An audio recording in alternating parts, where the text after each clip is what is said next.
Even though you're on my mind all the time, I wanna tell you, but I'm. Assalamualaikum warahmatullahi wabarakatuh. Jadi di sini saya akan menjelaskan mengenai hasil wawancara yang telah saya lakukan kepada salah satu guru di SMA Negeri 1 Larangan. Pertama-tama saya akan membacakan identitas guru terlebih dahulu. Nama: Dr. Arafiko, Sekolah SMA Negeri 1 Larangan Brebes. Jenjang mengajar SMA, guru mata pelajaran Bahasa Indonesia. Lama mengajar atau menjadi guru selama 37 tahun. Kemudian saya akan membacakan jawaban dari beberapa pertanyaan yang saya ajukan kepada Ibu Rofiko. Yang pertama, pengalaman mengajar. Ibu Rofiko ini sudah banyak sekali pengalaman mengajar.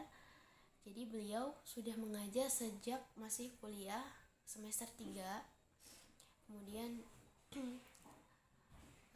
pada tahun 1989 Ibu Rofiko lulus dari Universitas Indonesia. Kemudian beliau mengajar di SMA, di salah satu SMA di Brebes, SMA Puspo dan Aliyah sampai tahun 1990. Kemudian Ibu Rofiko mengajar di SMA Negeri 1 Larangan sampai hari ini. Jadi Ibu Rofiko sudah mengajar selama 24 tahun 37 tahun, maaf. Kemudian yang kedua, Ibu Rofiko ini menggunakan kurikulum apa dan ceritakan.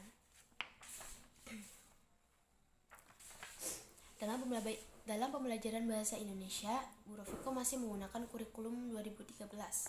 Alasannya karena beliau menyesuaikan kurikulum yang ditetapkan kepada siswa sejak awal jenjang.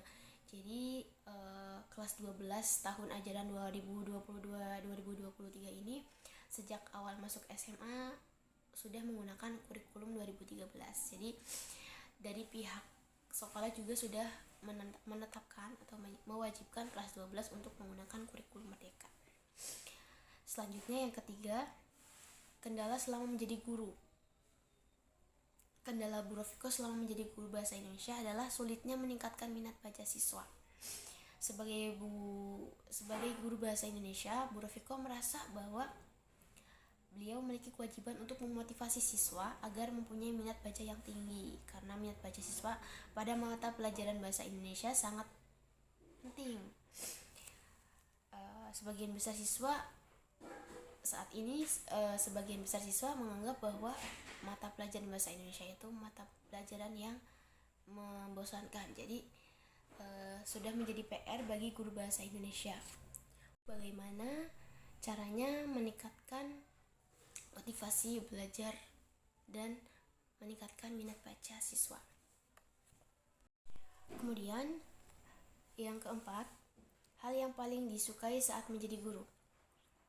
Hal yang paling disukai Ibu Rofiko saat menjadi guru adalah ketika siswa memberikan respon yang sesuai dengan yang diharapkan, serta siswa mampu memberikan persepsi atau tanggapan yang baik terhadap materi yang disampaikan. Kemudian selanjutnya, yang kelima, hal yang paling tidak disukai Ibu Rofiko saat menjadi guru. Hal yang paling tidak Ibu Rofiko sukai saat menjadi guru adalah ketika menghadapi siswa yang motivasi belajarnya kurang. Karena peran aktif siswa sangat penting dalam pembelajaran bahasa Indonesia. Jika motivasi belajarnya saja kurang, bahkan mungkin tidak ada, maka pembelajaran akan berjalan kurang efektif.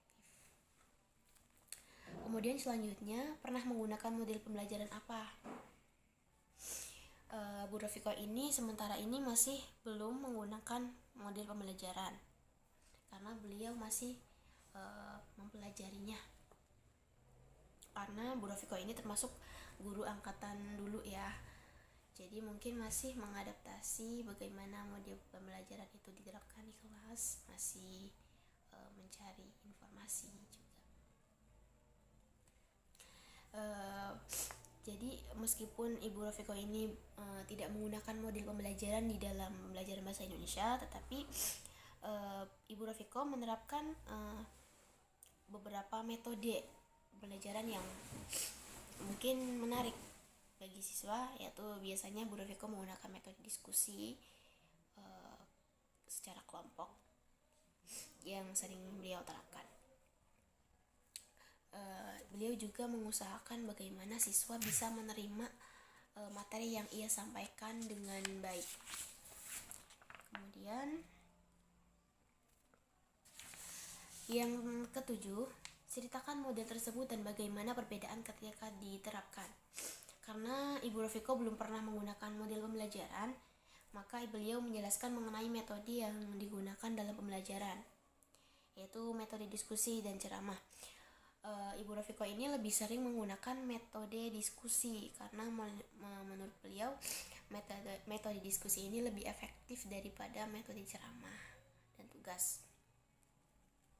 Karena ketika Ibu Rafiko ini menerapkan metode diskusi, siswa cenderung lebih aktif dan bersemangat dalam menyelesaikan tugasnya.